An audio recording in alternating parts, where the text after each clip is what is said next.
Prudy's Problem and How She Solved It by Carrie Armstrong Ellis.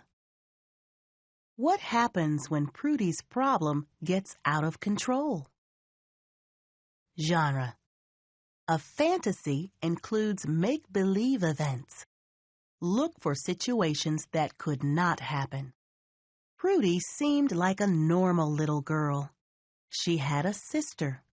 She had a dog. She had 2 white mice. She had a mom and a dad and her own room at home. Yes, Prudy seemed normal. But Prudy collected things. Now, most kids collect something. Prudy's friend Egbert collected butterflies. So did Prudy. Belinda had a stamp collection. So did Prudy. Harold collected tinfoil and made it into a big ball. So did Prudy. All her friends had collections, and so did Prudy. But Prudy collected everything. She saved rocks, feathers, leaves, twigs, dead bugs, and old flowers. She kept a box full of interesting fungi in the bottom drawer of her dresser. She saved every picture she had ever drawn and every Valentine she had ever gotten. She saved pretty paper napkins from parties and kept them in her desk drawer. She had 614 stuffed animals in different unnatural colors. She had collections of ribbons, shoelaces, souvenir postcards, flowered fabric scraps, pencils with fancy ends, pink scarves with orange polka dots, old calendars, salt and pepper shakers with faces, dried-out erasers, plastic lizards, pointy sunglasses, china animals, heart-shaped candy boxes with the paper candy cups still inside, tufts of hair from different breeds of dogs. She just could not throw anything away. It drove her dad to distraction. He was a very tidy person who did not like clutter. He started saying unpleasant things as he tried to mow the lawn. "Prudy, you have a problem," he said. "What do you mean?" she asked, baffled. "You just have too much stuff. Why don't we haul it all to the dump?" he suggested hopefully. "I don't have too much stuff, Dad," Prudy said. It even got to be too much for her mom, who did not mind clutter but could no longer navigate the living room. "Maybe you could take all this stuff to the thrift shop," she said. "Surely someone could use this old mushroom." "I like that mushroom," Prudy said. "Prudy, you have to face your problem," said her mother.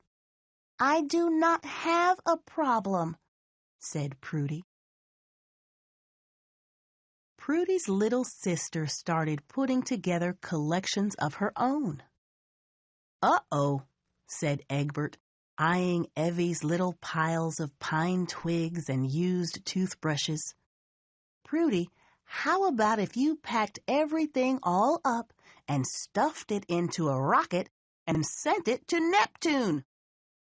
"Yeah, that would solve your problem," agreed Harold and Belinda. "There is no problem," shouted Prudy. But Prudy herself found that she could barely get to her desk to feed her mice. She could not even get out of her room without setting off an avalanche of one thing or another. And then, one day, while Prudy was walking home from school, something shiny caught her eye. It was a silver gum wrapper. I must take this home for my shiny things collection, she thought.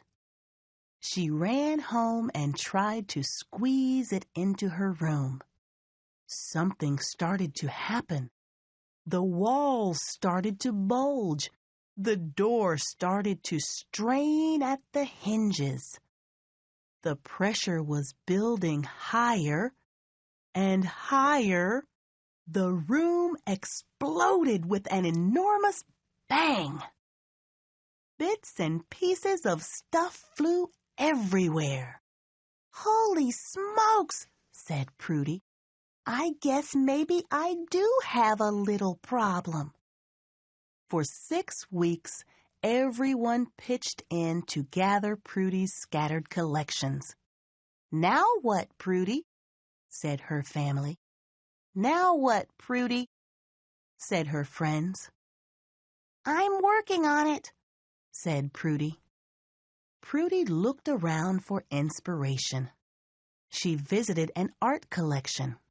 She visited a fish collection. She visited a rock collection.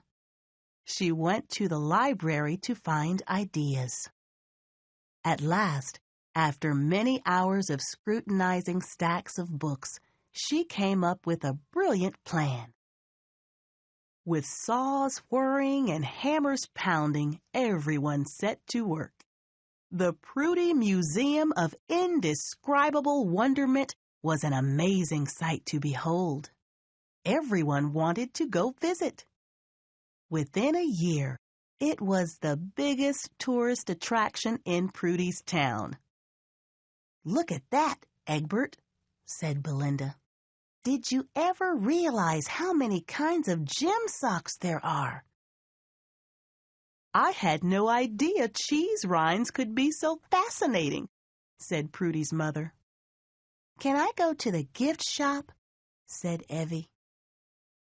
At last, Prudy's collections were neat and orderly and appreciated by everyone. Now she could sit back and enjoy the museum and all her happy visitors. But she could never really stop collecting.